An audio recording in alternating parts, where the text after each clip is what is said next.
Boa tarde, pessoal. Boa tarde a todos. Bem-vindos aí à nossa sétima live, na verdade, da parte 6 ali Sétima da live. questão dos recursos de cibersegurança. Sejam todos muito bem-vindos aí, pessoal. Hoje vamos dar continuidade, aí, então, à nossa apresentação aí sobre cibersegurança. Né, desse grupo aí que nós formamos já há mais de um ano, né, com novos membros aí já na lista para participar. Já estamos em praticamente de norte a sul do Brasil, podemos dizer assim, né, Leste e de oeste fato. também. De leste a oeste, norte a sul, aí, várias empresas da área de tecnologia da informação, MSPs, pessoa que trabalha com parte de segurança, aí estamos aí reunidos toda semana para disseminar conhecimento, cultura em cibersegurança. E na live de hoje, pessoal, vamos falar sobre gestão de controles de acesso, né, que vai ser tocado pelo Guiral. Mas avança aí, Guiral, vamos dar... Você que pilota a Bora, apresentação hoje. bora. Todo o material que nós apresentamos, pessoal, a gente usa como base, né, alguns guias de boas práticas, né, uns frameworks desenvolvidos aí, reconhecidos internacionalmente, né, no caso do NIST e do SysControl. Né, as metodologias que nós utilizamos, então, para montar os conteúdos é baseado, pode avançar de novo, Grão, baseado no framework de cibersegurança do NIST, né, onde ele traz 5 funções ali, 5 conceitos fundamentais ali para se tratar a saúde cibernética do ambiente.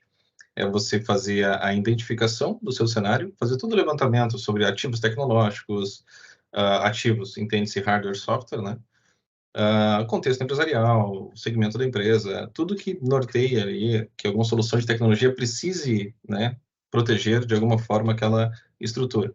Né? Então, após feita essa identificação, de fato, é a parte de proteção. Então, ele nos traz conceitos de como você deve, medidas que você deve adotar e como você deve utilizar melhores práticas para proteger esse ambiente que você identificou, os dados utilizados, dispositivos físicos, acesso seguro, backup, entre outras soluções. Então, são os métodos, né, e formas que você vai proteger toda essa informação. O detectar, ele já aborda algo mais de, vamos resumindo um pouco mais a parte de monitoramento, onde você vai utilizar soluções e desenvolver métodos e formas de você detectar falhas, vulnerabilidades, monitoramento de logs, aí já entraria um pouco mais técnico ali, usar um CIEM, por exemplo. Né? O responder e o recuperar, eles já entrariam na parte de resposta. É você saber o que você vai, que ação você vai tomar a partir de um incidente cibernético, o que você faz quando surge algum problema, né? Isso então entraria na parte de responder, e o recuperar são planos de recuperação de desastre, por exemplo. Né? Você poder desenvolver um método ao qual você consiga se recuperar de um incidente cibernético, né? Causando o mínimo aí de impacto na organização. E o NIST, o Cybersecurity Framework versão 1.1, ele é baseado... Pode avançar, Grau, mais uma vez. Eu só Ele vou possui, completar uma então... coisinha no Responde, Hum, no Responde, que assim, essa parte parece às vezes ser a mais tranquila, mas eu diria que é a mais desafiadora, porque é exatamente aí que a gente tem que treinar pessoas, conscientizar pessoas de como elas devem responder às tentativas de ataque cibernético, ao ataque cibernético em si, e as respostas e como elas devem tratar a informação. Então, é um item de extrema importância e que muitas vezes acaba passando meio que despercebido ou que a gente não dá a devida atenção, porque às vezes trata só de pessoas, né? E de alguns processos. Mas é um dos, eu diria para você que é um dos mais importantes, sim. não, perfeito, perfeito. E o NIST construiu esse framework, né, com essas 5 funções, né, ela tem mais 23 categorias, né, dentro dessas 5 funções e 108 subcategorias, que são os pontos de controle que é tratado, né, dentro desses itens. E as referências que ela é utilizada, né, são guias aí de longos anos, como da ISA, o COBIT e a própria ISO 27001, né. Então, isso foi utilizado para essas referências, no caso, foram utilizadas, então, na construção desse framework. E o SysControl, ele lançou a versão 8, né, o SysControl V8, onde ele forma um pouco mais didático ali a forma de como você pode aplicar essas metodologias. Pode avançar ali de novo, Grau. O Opa, SysControl, perdão. o SysControl ele traz, ele é dividido em grupos de implementação, que conforme a maturidade da sua empresa, da sua organização, né, você vai adotar os pontos de controle, né, conforme este grupo, né, onde o primeiro item, quando você tem vamos dizer, o nível de maturidade inicial, seria o grupo de implementação 1, ele traz 56 pontos de controle, conforme vai aumentando o nível de maturidade, complexidade, ou uso crítico de informações ou recursos da empresa, você acaba indo para o IG2, a qual ele tem mais 74 pontos de controle, né? E o IG3, então, para grandes empresas ou nas situações mais complexas, ele leva mais 23 pontos de controle que são abordados, totalizando 153 pontos de controle, né? E nós aqui no CopTI, a gente traz para vocês o grupo IG1, que a gente busca esses pontos de controle para apresentar nas nossas lives semanais. Pode tocar, Grau. Com você agora, apresentação aí. Muito obrigado, meu amigo, pela introdução. Então, vamos falar um pouquinho da nossa agenda hoje, né? Uma visão geral de controle, medidas de segurança, referências, ferramentas e recursos. Então, vamos lá, vamos começar. Nosso sexto controle, gestão de controle de acesso. Eu diria que esse é um pouco desafiador, né, Henrique? Por quê? O que acontece? Nós precisamos saber quem está acessando as informações dentro da empresa. Se eu não sei o que as pessoas, quem está acessando, o que elas estão fazendo, por definição a gente já está em risco. Então, o que a gente precisa nos atentar diariamente para o modelo de segurança que a gente quer implantar? A gestão de controle de acesso, eu diria que ela extrapola a área de TI. Giral, como assim extrapola a área de TI? Ela tem que ter uma ligação muito próxima com a área de recursos humanos ou com a área administrativa da empresa. Porque, afinal de contas, é por essas áreas que se contrata, se demite pessoas, se muda, se promove pessoas dentro da organização para que se acesse as informações. Portanto, se eu não tiver um processo eficaz de saber quem está chegando e saber quem está saindo, eu crio lacunas, eu crio vulnerabilidades dentro do meu ambiente. Mais do que isso, como que as informações elas estão classificadas para que eu possa controlar? Existem informações públicas, existem informações de circulação interna, informações confidenciais e informações sensíveis. Então, quem é que pode acessar, gerir, manipular essas informações dentro da empresa? Se nós não tivermos essa visão, esse gerenciamento e controle, a gente pode estar criando aí uma séria vulnerabilidade. Então, dentro das medidas de segurança, vamos falar da primeira, né? Eu tenho que estabelecer um processo de preferência automatizado para concessão de direitos ou concessão ou mudança de função de usuários. Não devo fazer isso de forma individual, ou seja, se eu tenho lá um gerenciamento baseado em Microsoft, do tipo 365, se eu tenho lá um servidor interno usando um AD para fazer todo esse trabalho, ou mesmo serviços de terceiros, um Google, que eu tenho meu serviço de autenticação baseada 100% em nuvem, o melhor a fazer é fazer o quê? Criar grupos onde eu atribuo os acessos e os direitos de utilização dos recursos de TI. Ah, mas Guiral, mas por que eu devo fazer por grupo? Porque é muito mais fácil você migrar as pessoas de um grupo para o outro do que fazer um gerenciamento individual do que as pessoas podem controlar, podem acessar. Se eu procedo dessa forma, o gerenciamento fica muito mais eficaz, o meu trabalho fica muito menor reduzido, e se eu preciso auditar, fica muito mais fácil fazer uma auditoria de forma compartimentada, e não de uma única empresa onde todo mundo está no mesmo grupo de acesso, mantém o mesmo grupo de acesso. E aí, a segunda item é estabelecer um processo de revogação.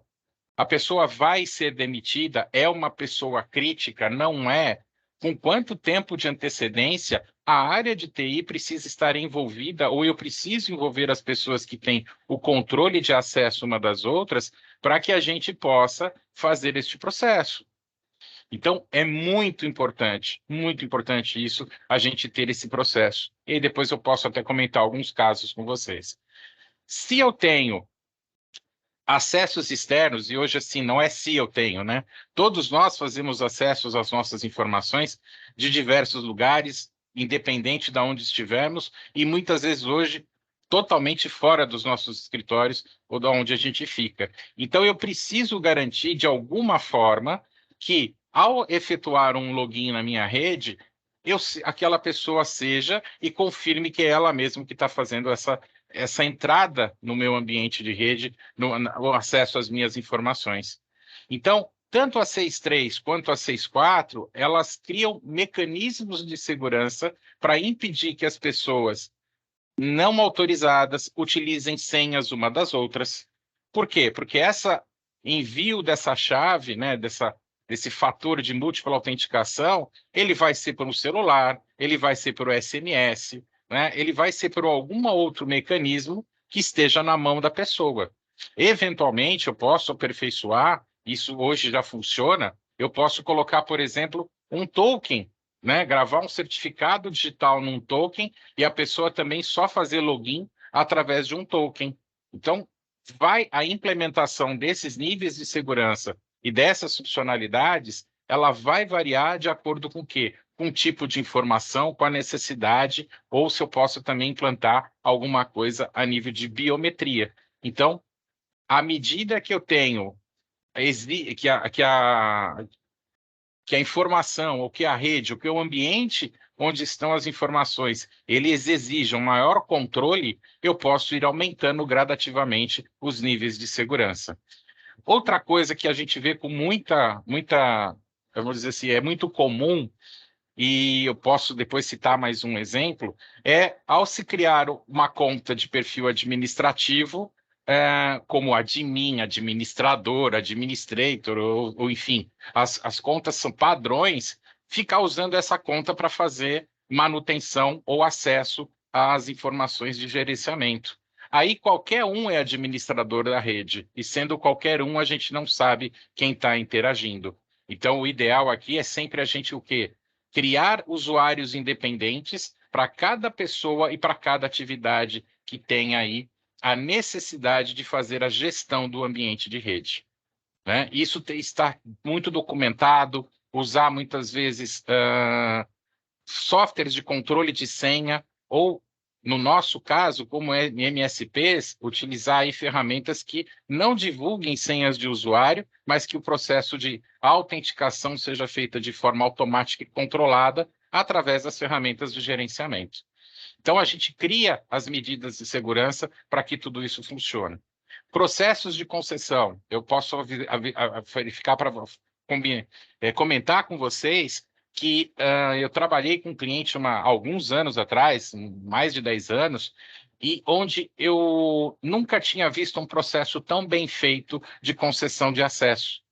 Ele começava onde? No recursos humanos, com a aprovação da vaga, onde a ficha do candidato, ao passar pelo departamento, eles já tinham que apontar quais eram as informações ou mapeamentos, né, de rede, na ocasião, que aquele usuário iria ter. Então, ali, a própria área, o chefe direto dele, a área, assinalava quais eram as informações que ele teria que ter acesso, e isso ficava muito mais fácil para a gente. E quando o funcionário ele começava a trabalhar, na integração dele, ele já estava lá com o login dele, com o perfil dele criado, com todos os acessos definidos. E, ao mesmo tempo, 48 horas antes da pessoa ser efetivamente demitida, a gente recebia a informação de que era para providenciar tal dia e tal hora, né, o impedimento daquele profissional acessar mais o seu login de rede, as informações dentro da rede, né? Então, é como que a gente estabelece esses processos todos. E assim, mas, Guiral, isso é função da TI. Eu falaria para vocês que hoje a TI ela está tão enraizada nos processos na empresa que não tem como a gente não se envolver em questões desse tipo, né? E porque senão a gente acaba ficando vendido. A gente foi contratado certa vez aí para fazer uma análise, não era nem ainda a efetividade, mas uma análise de um ambiente onde eles estavam tendo leaks, né, vazamentos de informação, e não sabiam por onde. Na hora que a gente começou a executar o nosso trabalho, a gente identificou diversos usuários que já haviam sido demitidos da empresa há mais de 2 anos, efetuando logins corriqueiros dentro do site da empresa e pegando informações confidenciais, pegando informações de clientes e tudo mais. Ao mesmo tempo, controlar o que está se saindo de dentro da empresa através de compartilhamentos de arquivos, etc. Então, a gente tem que ter um controle muito efetivo para fazer tudo isso. E se eu preciso fazer um acesso administrativo ou à rede de terceiros, que seja sempre por um canal seguro e que exija múltiplos fatores de autenticação. Então, como a gente pode perceber, pelo número de itens que a gente tem, a gente precisa realmente ter efetivamente controle dos acessos, controle das informações e gerenciamento disso tudo. Porque no final das contas, se a gente não procede dessa forma, se a gente não executa essas tarefas, o que vai acontecer? Eu não consigo gerar as evidências necessárias para a comprovação, por exemplo, de uma lei geral de proteção de dados, por um marco civil, ou para atender os aspectos legais de uma auditoria. Então, é necessário que eu coloque todos esses controles e que eles efetivamente estejam funcionando para que eu possa ativar. Ferramentas e recursos. O velho e bom Active Directory que a gente já conhece, ou LDAP, né, que é a forma de você fazer um controle efetivo. Ah, Guiral, eu não tenho hoje um AD, como é que eu faço? Dá para você adquirir, fazer isso de diversas formas, se você utiliza uma plataforma, seja da Microsoft ou seja da Google, nas versões, né, nos licenciamentos mais avançados. A gente tem, por exemplo, um cliente aqui hoje que é 100% Google. Então, mesmo os notebooks, a pessoa só consegue se logar porque a gente montou toda uma árvore de autenticação baseado na plataforma do Google Workspace. Então, da mesma forma que a gente controla os equipamentos no ambiente Microsoft, a gente consegue controlar isso dentro de um ambiente Google, puramente Google, por exemplo, né? Estabelecer regras e GPOs, né? As famosas regras de aplicação e controle de aplicativos. Quem pode fazer, quem não pode fazer, validações para tokens. Então, a gente tem recursos hoje que a gente consegue gerenciar, controlar e efetivamente saber quem, como, onde e por que está acessando as nossas redes e as informações dentro das nossas empresas. E agora é a hora que todo mundo gosta, o nosso famoso bate-papo. Henrique, quer completar com alguma coisa, meu amigo, por favor? Guilherme, não, muito bem tocado. Eu queria reforçar a questão do múltiplo fator de autenticação, né? Que ele é uma questão de reforçar muito com os clientes, né? Porque hoje a gente pode considerar a questão do acesso, né? A informação é o ponto mais crítico, né? Obviamente é o mais sensível, digamos assim, e implementar múltiplo fator é o que vai garantir, de fato, ou ao menos, né? Minimizar aí possíveis incidentes aí ou falhas, né?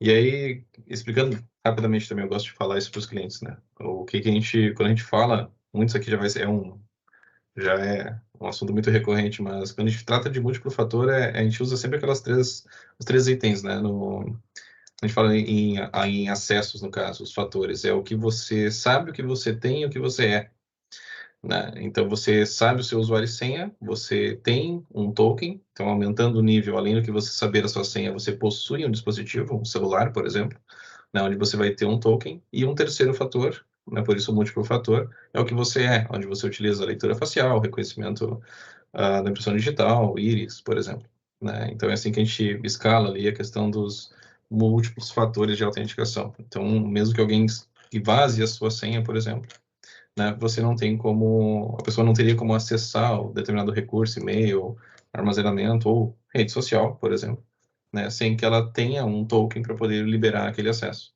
Ou caso ela tenha, né, acesso ao celular da vítima, vamos dizer assim, ela precisa do dedo da vítima lá para poder liberar o celular, para poder de fato utilizar o token. Então, esse exemplo eu gosto de sempre passar do porquê que é importante implementar. Muito bom, meu amigo. Vou parar o nosso compartilhamento aqui, depois eu até volto, para que a gente possa começar a ver aqui os nossos companheiros, começar a ver quem está aqui conosco hoje, para que a gente possa ampliar essa nossa discussão aqui. Muito boa tarde, seu Rodrigo. Ednei, boa tarde. Gabriel, seja bem-vindo. Keilon, muito bem. Boa tarde. Alan, seja muito bem-vindo. Certo. Boa tarde, boa tarde, boa tarde. Guidal, a surpresa que tu comentou aí, case dos sonhos, hein? 48 horas, saber que o pessoal vai ser desligado, tem todo o processo no RH. Muitas vezes acontece E quando a gente vai fazer uma visita presencial no cliente, descobre que um usuário, às vezes, não é mais o mesmo usuário que está utilizando, né? Mas A você não pessoa já foi trabalha na desligada. pastelaria? Você não trabalha na pastelaria? O, o usuário já saiu da empresa, mas para nós ele é o mesmo ainda, para conectar remotamente, às vezes, né? Eu peguei um dado aqui que eu lembro que acho que a AD apresentou isso aí, que é uma pesquisa da Verizon, tá? Que mostra que 70% dos funcionários nunca trocam a senha, né? E que mais de 89% admitem terem dados de acesso de pelo menos um aplicativo do emprego anterior. E que mais de 49% desses 89 admitem terem realizado acesso a pelo menos uma aplicação do emprego anterior. Eu saí, mas não gosto. Eu tenho meus amigos, meu pezinho tá lá dentro, tá firme e forte. Então fecha com tudo que eu comentaste aí. E junto com aquilo que 80% das violações acontecem por senhas fracas ou roubadas, né? Ou acessos que não foram Não, desconcedidos, vamos dizer assim, né? é a senha post-it. É. Conhece a Aquelas que a senha gente. padrão post-it? É o Sim, post-it embaixo do teclado, colado no monitor. depois que eu vi a impressa com rotuladora colada no computador, nada mais me assusta. Não, não, aí é PhD, ele aperfeiçoou a distribuição da senha, né? Então, é sério isso. A gente ri, mas é sério, né? Não, gente, assim, de novo, né? Nós mesmos, vamos colocar, né, nos incluir como seres humanos, a gente cria as próprias vulnerabilidades porque a gente não está acostumado ao nível de ataques ou ao nível de sofisticação, não diria nem de sofisticação, né? Na realidade, a gente está tendo uma mudança de comportamento social. Antes a gente tinha o batedor de carteira, o trombadinha, o assaltante continua, né? A gente tinha as pessoas dando o famoso golpe do vigário, né? Para tentar te ludibriar, né? Ou seja, vou vender o teu bilhete premiado, aquelas coisas, mas aonde era feito isso? Em praça pública, nas ruas, no dia a dia das pessoas. Os ladrões hoje, tanto como a sociedade de uma forma geral, se aperfeiçoou. Ou seja, aonde que estão os batedores de carteira? Aonde que estão esse povo todo? Na prática, eles estão todos hoje na internet, montaram uma quadrilha eficaz que terceiriza formas de ataque. E aí, o que que a gente faz com isso? Conscientiza as pessoas de forma enfática e constante. Não adianta fazer isso uma vez, tem que fazer todos os dias e sempre, né? De que privacidade, proteção e segurança de dados é algo que tem que ser incorporado na vida das pessoas, tanto na jurídica quanto na física, independente, né? Quantos ataques a bancos, quantas simulações aí de coisas desse tipo que acontecem no dia a dia que nós não conseguimos inibir, que a gente não consegue fazer com que. É aquela coisa, eu brinco com o pessoal, né? Você recebeu um e-mail do Sheik da Arábia, seu primo, que vai lhe dar dividir uma herança de US$ 1 milhão com você. Você não é árabe, não conhece o Sheik, sabe que não tem nada de US$ 1 milhão, mas eu vou clicar lá para ver o que acontece. Né? Vamos dar um cliquezinho ali, vamos dar trela para o cidadão. Meu, acabou, a tua vida já virou um inferno. Né? E assim, eu estou comentando de um caso extremo, mas assim, os golpes hoje são muito sofisticados, né? É Bradesco com 2 Bs e 2 Rs, né? É Santander com Z e não com S, né? Ou seja, o pessoal é muito criativo na forma como ele vai lançar o phishing, na forma como ele vai pescar, né? Eu não posso falar nem pescar os trouxas, mas é pescar as pessoas que estão despercebidas, distraídas, né? Todos nós somos sujeitos a isso. Isso não é uma coisa exclusiva de um usuário. Todos nós, se não prestarmos atenção, a gente vai estar sujeito a esse tipo de coisa, né? Então, é dessa forma que a gente tem que percorrer, que a gente tem que difundir, que a gente tem que insistir na consciência das pessoas, né? Máquina se substitui, rede se troca de provedor, né? Tudo isso a gente, como tecnicamente, a gente consegue atender aos requisitos das empresas, mas a conscientização vem das pessoas, vem de uma mudança de hábito. Isso tem que ser feito de alguma forma. Keilon, como é que tá por aí, meu amigo? O que você pode contar de causo para nós? Olha, por aqui a gente vai na batalha da cultura, né? Nós mesmos avançamos o uso do MFA nos nossos acessos de segurança internos aqui. Como já foi comentado na outra live também, nós já alteramos o nosso sistema de gestão de senhas para um sistema melhor elaborado, que a gente, então, levou aos níveis máximos, assim, digamos, de nós para com o cliente, então melhoramos nesse ponto.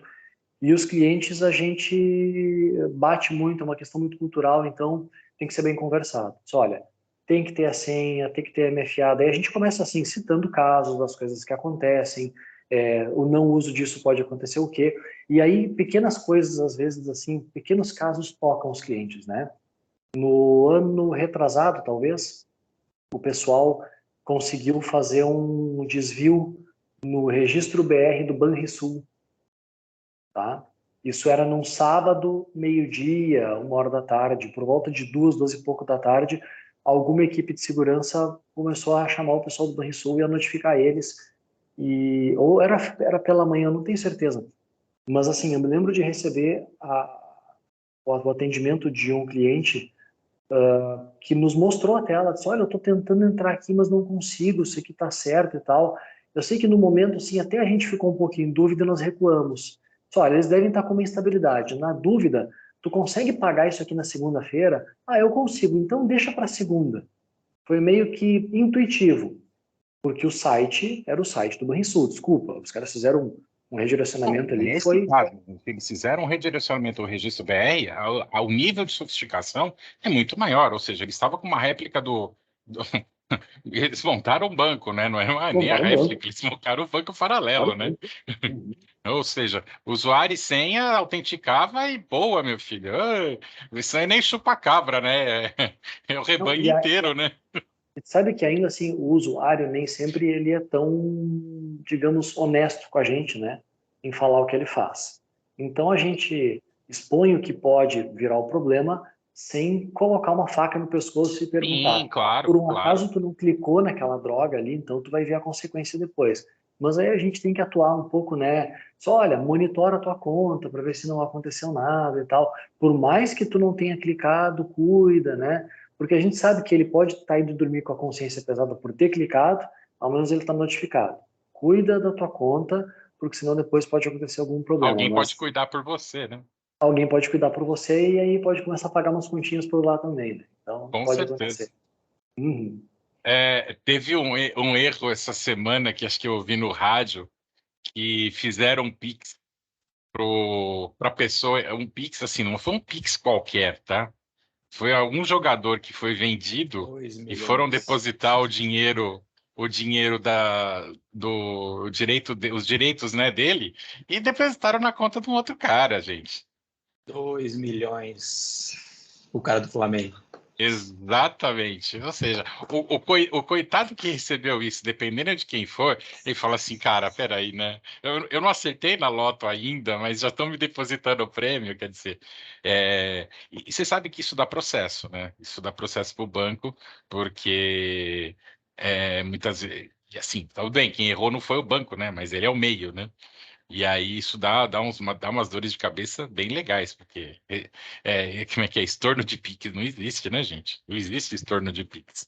Você tem que depender da boa vontade do outro lado para, né? Eu falei assim, tudo bem, eu devolvo, mas vamos negociar uma taxinha modesta de 1.999.999 e a gente devolve seu dinheiro, não tem problema nenhum, né? Ou seja, óbvio, aí da índole das pessoas, não é meu, eu não quero, nem tem o porquê, né? Compactuar com o erro, ser pior que o erro do outro, né? Então, eu acho que eu falo assim, é como achar dinheiro na rua, né? A gente não pertence a gente, se a gente puder descobrir a quem pertence, a gente vai estar sendo muito, muito honesto, muito ético, muito transparente naquilo que a gente faz. Quem está chegando aqui? Quem está chegando? Guirado, só um adendo. Manda, meu amigo, manda lá. Eu tive uma experiência bem simples com essa questão de aplicativos de senha. Tá. Todo mundo fala em nunca usar o Google, né? Otimamente, recomendado. Muita gente não gosta de usar para armazenar senhas no Google. Então, optaram em usar aplicativos. E em agosto de 2022, né, nós tivemos aquele vazamento de senha da LastPass. LastPass. E eu ouvi um diretor me questionando sobre isso. E aí a pergunta não, né? A resposta para ele foi bem simples. Você quer ter uma senha segura? Cria a senha, coloca ela lá e acrescenta um dígito na página. Então, dentro do LastPass, por exemplo, tem a senha lá, password, só que para acessar a página, você acrescenta um dígito a mais.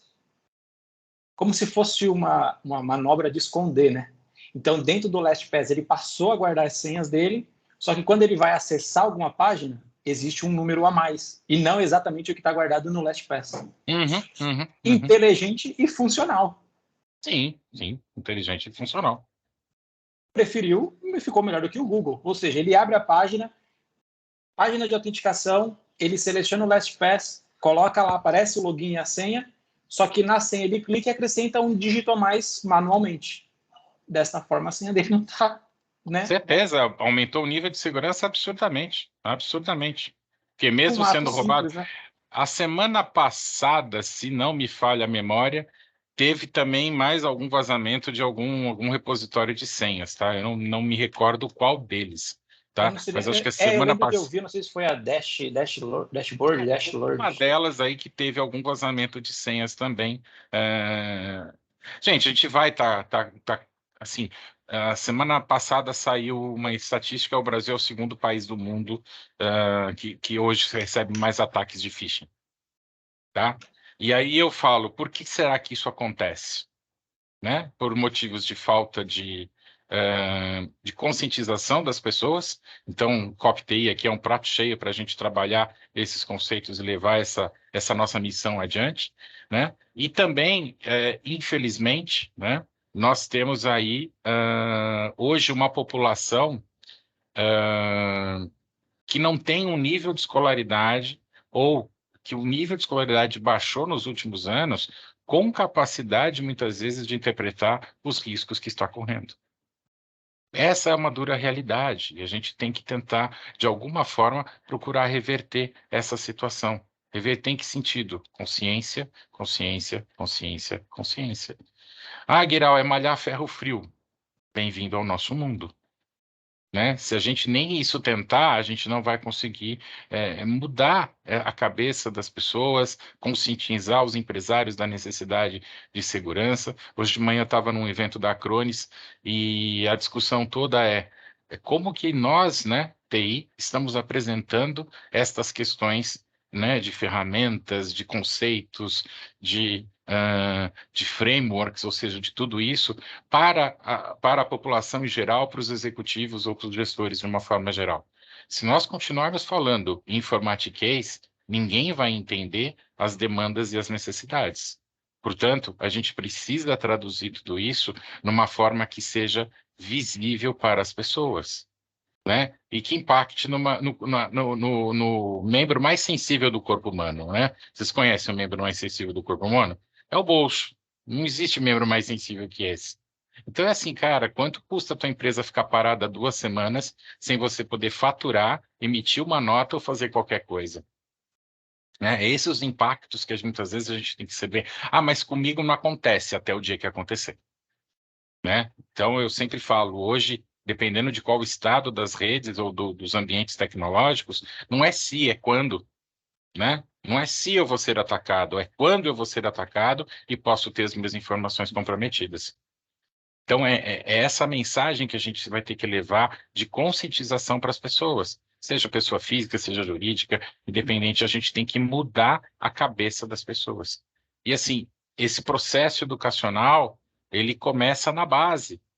Né? Ele começa onde? Ele começa nas escolas, ele começa com essas crianças hoje que, sei lá, 8, 9 anos de idade já estão com acesso a um celular, já são, né, digitalizadas, né? São crianças que já passam, elas não têm uma transformação digital, elas já são digitais, né? Elas não passam por um processo, né? Elas já nascem dentro de um processo digital. Então, a conscientização tem que vir daí, tem que vir desde de uma pré-escola, de um ensino médio, de um ensino básico, fundamental, médio, faculdades, enfim, a gente tem que trabalhar por isso. Meus amigos, mais alguma coisa? Mário, quer trazer tua colaboração para nós? Por favor, Fabiano. Gabriel, tá muito quietinho. Alan. Ô, Guiral, Manda. sabe que hoje pela manhã nós ativamos um novo cliente que fechou o contrato com a gente na semana passada e eu até achei estranho, assim, que a vinda dele foi muito rápida. Eu cheguei, nós conversamos um pouco, explanei algumas coisas e ele me pareceu um cliente que já estava preparado para isso. Não é aquele cliente que tem que vencer aquela barreira, assim, para, né? Um pouco interessante, o cara já tinha uma consciência legal, né? Foi só a gente explicar o formato de trabalho e os produtos que a gente tem e teve uma entrada um pouco mais fácil. Hoje, pela manhã na ativação, que eu pude perceber, ele é uma revenda distribuidora de um grande fabricante que tem uma operação a nível mundial. É uma empresa alemã e houve um ataque nessa empresa alemã e eu demorei para acreditar que eles ficaram com problemas na operação durante 40 dias.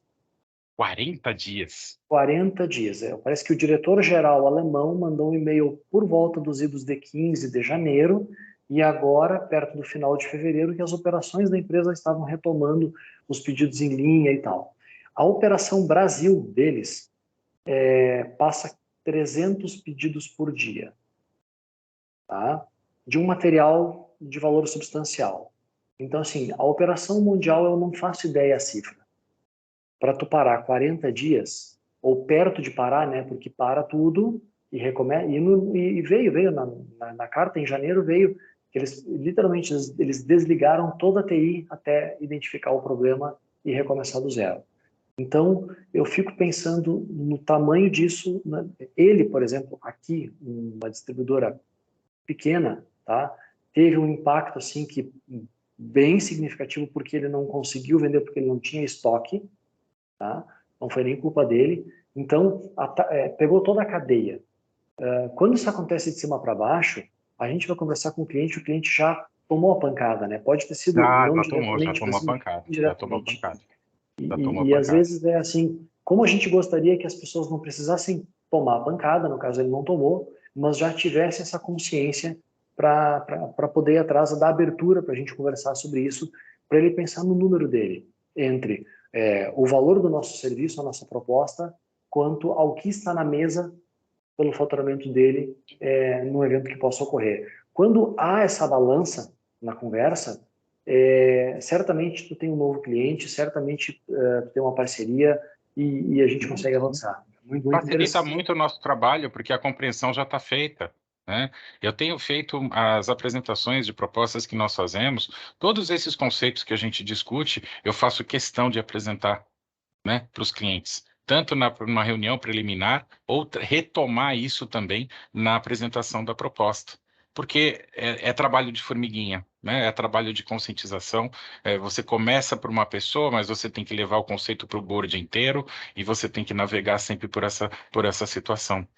Então, as discussões que a gente tem aqui, que a gente está tendo, de novo, como que a gente sensibiliza as pessoas e leva essas soluções para elas que vão impactar no negócio, né? Na recuperação de um ambiente, no tempo de parado, na perda de clientes de possíveis negócios.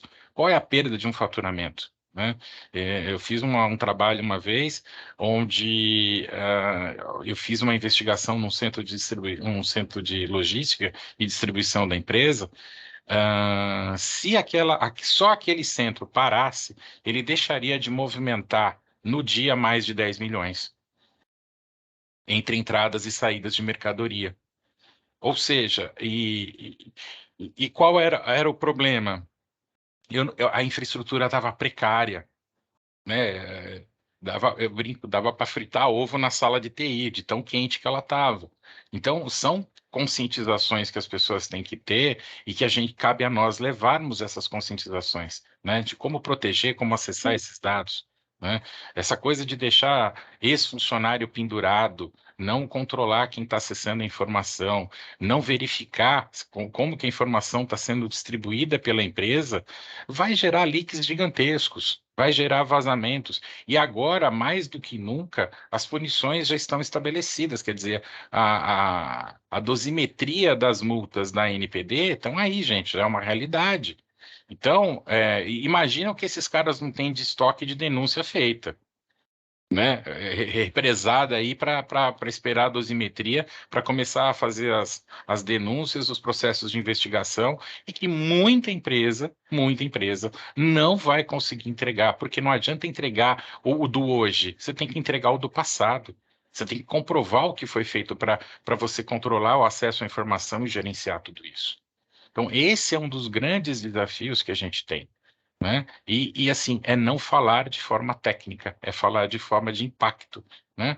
É empresa parada, é perda de faturamento, é pagamento de multas por não deixar de cumprir contratos e entregas, né?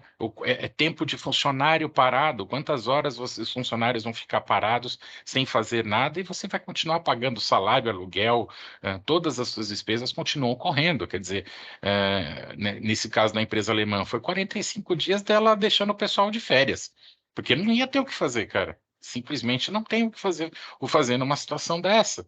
Você vai recuperar um ambiente de porte e tamanho, a complexidade é muito maior.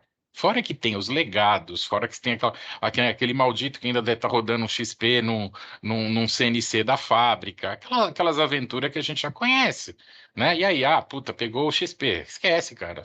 Deita e chora, porque não vai ter o que fazer. Né? Aí vai ligar para os amigos lá no CopTI pedindo, lá no Dell Expert, pedindo lá, puta, quem é que tem aí uma cópia do XP, né, para ressuscitar o morto, né?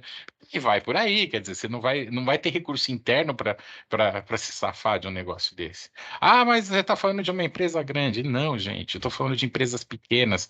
Às vezes o cara tem um torno, um CNC, tem alguma coisa lá, né, que ele comprou uma máquina 20 anos atrás, e, meu, atualização para quê? Eu já vi máquina de rotuladora de embalagem rodando XP. Eu falo assim, como é que a gente atualiza isso? Só se eu trocar a máquina. Eu fiz isso e tive que instalar um Windows XP 32 bits, cara, porque não funciona no 64. Não funcionava no Windows 7, não funcionou no Windows 8, piorou no Windows 11. Me arrebentei. Cara, eu tinha um caso de uma usina de concreto que a maldita da balança só rodava em cima de XP. Você tinha que fazer a atualização da balança inteira para poder trocar o raio da máquina. Aí saía nós correndo na Santa Ifigênia para comprar a máquina igual e tinha 3 máquinas configuradas, tudo igual, e fora da rede. Porque, meu, se quebra a segunda, se quebra a primeira, põe a segunda, se quebra a segunda, põe a terceira. E assim, quantas mais? Tinha uns 10.790 lá de 10 anos atrás, parado lá, por quê? Atualiza a balança, cara, eu não posso fazer nada. Né? Porque pesa na entrada e pesa na saída para poder fazer faturamento. Você imagina, uma vez aconteceu isso, a máquina quebrou no meio de uma madrugada. Né? E aí? O meu telefone parecia um despertador, não um vibrador, tanto que tocava, porque no meio da madrugada, cara, o que que eu faço? Nada, eu tenho que comandar alguém sair correndo para trocar a máquina, porque separa uma fila de caminhão de concreto que não pode sair. Aí na outra ponta o cliente está fazendo uma concretagem que não pode parar. Olha o tamanho da merda. Manda, Rodrigão. Eu tenho uma aqui que então é mais antiga, só que é bom que não tem nem vulnerabilidade, né? É uma oficina que tem a rampa de geometria, roda em DOS 6.22 ainda, tá? Mas essa até dá, cara, porque tá dentro embarcado lá no Windows, isso ainda roda, cara. Tem umas coisas de XP.